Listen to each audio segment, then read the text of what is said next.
আজকের ভিডিওতে তোমাদের সাথে কিছু ইউটিউব চ্যানেলের কথা শেয়ার করব, যেগুলোর মাধ্যমে তোমরা স্টাডি করতে পারো কোচিং ছাড়া। সেই সাথে কিভাবে নোট বানাবে সে ব্যাপারেও কিছু কথা বলবো। তো ভিডিওটা স্কিপ না করে পুরোটা দেখো। So hey everyone, good morning. কেমন আছো তোমরা? আশা করি সবাই খুব ভালো আছো। আমার চ্যানেলে আরেকটা নতুন ভ্লগে তোমাদের জানাই অনেক ওয়েলকাম। আজকে 9 তারিখ, আর সকালবেলায় কলেজে গেছিলাম, 10টা থেকে ক্লাস ছিল। আর দুটো ক্লাস করার পর দেখি প্রচণ্ড মেঘ করেছে, তাই ভাবলাম যদি আবার বৃষ্টি হয় তাহলে তো আসতে খুবই অসুবিধা হবে, প্রচণ্ড জল জমা হয়। সেজন্য ভাবলাম আর বাকি ক্লাসগুলো করব না, চলেই আসি। একদিক থেকে এসে আমার ভালোই হলো, একটু তাড়াতাড়ি পড়তে বসতে পারলাম।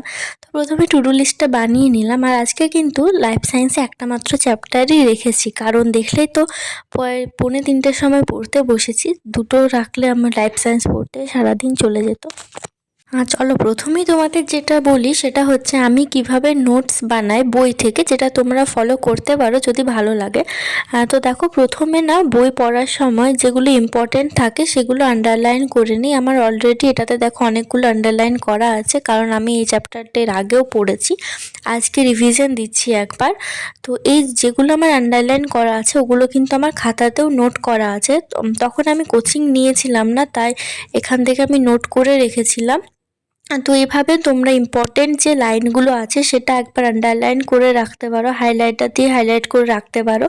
তারপর দেখবে কিছু একটু নিজের মতো করে লিখে নিও, বইয়ের ভাষায় না লিখলেও হবে। আমি কিন্তু একটু নিজের মতো করেই লিখে রাখি।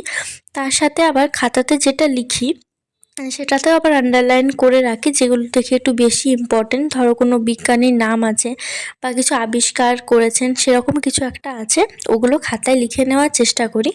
তাহলে মানে আন্ডারলাইন করে রাখি লেখাটা, তাহলে ওটা একবার চোখে পড়লে বেশি করে পড়াটা হয়ে যায়। তো তোমরা এভাবে করতে পারো যারা সেলফ স্টাডি করছো।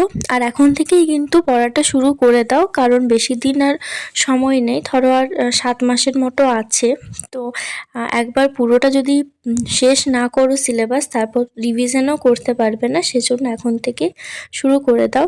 আর সেই সাথে শুধু বই পড়লে হবে না, কয়েকটা ইউটিউব থেকে যে টপিকগুলো আছে সেই টপিক রিলেটেড ভিডিওগুলো দেখতে পারো, ওটা থেকে কিন্তু অনেকটাই হেল্প হবে। তো সেরকম আমি তোমাদের কয়েকটা চ্যানেলের কথা ভিডিও শেষে বলে দেব। আমিও কিন্তু সেই চ্যানেলগুলো এখনও মাঝে মধ্যে ফলো করি, কারণ যত আমরা নিজেরা জানবো তত আমার নিজেরই ভালো হবে। যে একটা কোথাও কোচিং নিয়েছি বলে ব্যাস কোচিংয়েরই পড়ছি সেটা কিন্তু আমি করি না। চেষ্টা করি যখনই ফাঁকা টাইম পাই তখনই ইউটিউবের ভিডিওগুলো মাঝে মধ্যে দেখার। অনেক কিছুই জানার থাকে এক্সট্রা। এই ডিসেম্বর মাসটা শুরু হওয়ার থেকে আমার রুটিনটা শুধুমাত্র স্টাডি রিলেটেডই হয়ে গেছে। সকালে ওঠার থেকে এখন, আগে যেমন প্রচুর ইনস্টাগ্রামে রিলস দেখতাম, ফেসবুকেও মাঝে মাঝে প্রচুর ভিডিওস থেকে টাইম নষ্ট হতো, বাট এখন সেসবের আর টাইমই পাই না। এমনভাবে শিডিউলটা হয়ে গেছে, পড়ার পর যেটুকু টাইম থাকে সেটুকু টাইমে ভিডিও এডিটিং করা ওইগুলো করতেই চলে যায়। ব্যাস এভাবে আপাতত চলছে। তো তারপর দেখো, লাইফ সায়েন্স তো পড়া হয়ে গেছিলো। তারপরে আমার 5টা থেকে একটা ক্লাস ছিল লাইফ সায়েন্সেরই, ওটা শেষ হয়েছিল 6টা, সাড়ে ছটার দিকে শেষ হয়েছিল।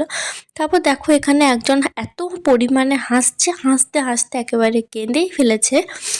তো ক্লাস করার পর ভাইয়ের সাথে ছিলাম অনেকক্ষণ পর্যন্ত, মা রান্না করছিল তখন। তারপর আজকে আর পড়িনি, একেবারে খাওয়া দাওয়ার পর 11টার সময় পড়তে বসেছি। আর বলছিলাম মা একটু ভিডিওতে, কিন্তু দেখো একদমই ভিডিওতে আসতেই চায় না। তাও আজকে একটু তাকিয়েছি, আর এত ঠান্ডা লাগছে কিন্তু এই বাচ্চাটা একটুও সোয়েটার পরতে চায় না, ব্যাস এরকম চাদর নিয়েই বসে থাকবে। তো যাই হোক, আমরা এরকম খেলতে থাকলাম প্রায় 1 ঘন্টার মতো, অনেকক্ষণ পর্যন্ত থেকেছি। আর ফ্রি টাইম আমার এই করতেই যায়, অর্ধেক টাইম ভাইয়ের সাথে, বাকি টাইম ভিডিও এডিটিং, কখনো কখনো ইউটিউবে স্টাডি ভিডিও দেখি। এভাবেই দিনটা পার হচ্ছে আপাতত। আর কলেজ তো সপ্তাহে 1 দিন থেকে 2 দিনের মতো যাই। দেখো তারপরে পড়তে বসে গেছি ফিজিক্যাল সায়েন্স রাত 11টার সময় একেবারে। প্রথমে রেখেছিলাম ইংরেজিতে, ভোকাবুলারিটা একটু আমার ইউটিউব থেকে করাচ্ছিল। আমি আরেকটা ইউটিউব চ্যানেল থেকে, দুটো ইউটিউব চ্যানেল থেকে ইংরেজি ফলো করি, সেখান থেকে আমার কয়েকটা ভিডিও দেখা বাকি আছে, তো ভাবলাম ওগুলো করে নেব। কিন্তু ভাবলাম যে আগে ফিজিক্যাল সায়েন্সটাই করি, কারণ না প্রচণ্ড টায়ার্ড লাগছিল, আর আমি বুঝতে পারছিলাম না যে আদৌ রাতে আর পড়াটা কন্টিনিউ করতে পারবো কি না। সেই জন্য ভাবলাম আগে ফিজিক্যাল সায়েন্স জিকেটা করে নিই, তারপর সবার শেষে ফিজিক্যাল ইংরেজিটা করে নেব, কারণ ওটা করতে একটু টাইমও লাগবে।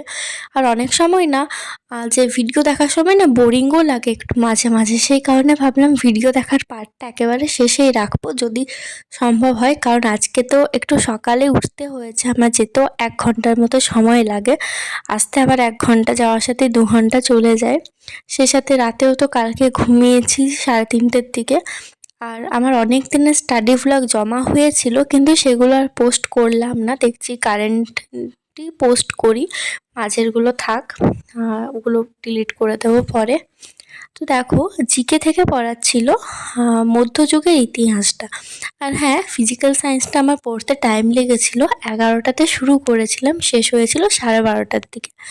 ফিজিক্যাল সায়েন্সে তার সাথে লেন্সের সাথে সাথে আলোর প্রতিফলন আর প্রতিসরণটা একবার রিভিশন করে নিয়েছিলাম খাতাতে, যেগুলো লেখা আছে কোচিং থেকে যেগুলো লিখিয়েছে সেইগুলো। ফিজিক্যাল সায়েন্স করার পরও আর ইংরাজিটা করলাম না, কারণ ভিডিও দেখতে দেখতে যদি আবার ঘুম পেয়ে যায়, তাই ভাবলাম জিকেটাই করি। আর আমার সব থেকে ফেভারেট সাবজেক্ট না, বাট পড়তে ভালো লাগে লাইফ সায়েন্সের পর কিন্তু জিকেটা প্রচুর ইন্টারেস্টিং লাগে। সবথেকে বেশি ভালো লাগে যেদিনকে জিওগ্রাফি রাখি, বাট আজকে অনেক দিনই জিওগ্রাফি রাখি না। আগে না প্রতিদিন রাত্রে 2 পাতার মতো এই বইটা পড়তাম, কিন্তু যখন থেকে এএনএমের জন্য বেশি করে পড়া শুরু করেছি, তখন থেকে জিকেটা কিন্তু রোজ রাখা হয় না। ম্যাথ, রিজনিং আর জিকে এগুলো একদিন ছাড়া ছাড়া করে রাখি।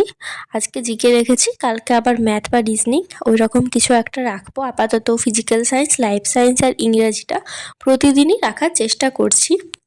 তারপরে ভাবলাম জিকেটা পরে একবার রাখবো।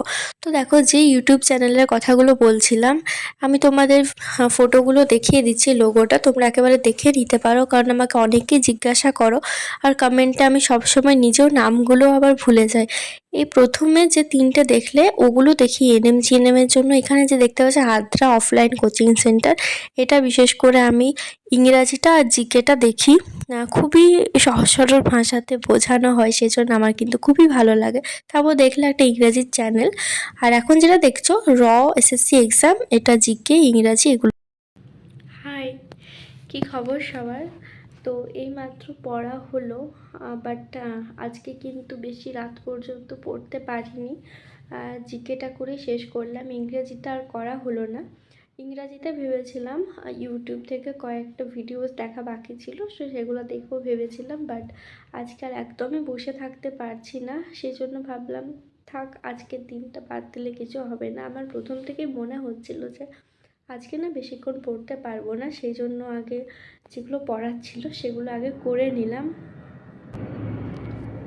এই প্লেটের জন্যটা রাতে দিনে কখনো আর শান্তিতে আমি কথা বলতে পারি না যখন ব্লগিং করি, এমনকি এডিটিংয়ের সময় এত টাইম লাগে এডিটিং করতে, বারবার স্টপ হয়ে যেতে হয়, কী আর করবো। আর এখন না বাজছে 1:30 বাজছে, 1:30 বাজে একটু পার হয়েছে, 35 বাজেনি এখনও।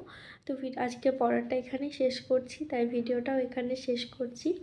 এরপর আবার ভিডিওটা এডিটিং করতে হবে, এডিটিং করে আপলোড আনলিস্টেড করে আপলোড করে রাখবো, ট্যাগ সমস্ত কিছু দেওয়া থাকে। সকালে ঘুম থেকে উঠবো, ঘুম থেকে উঠে পাবলিক করবো।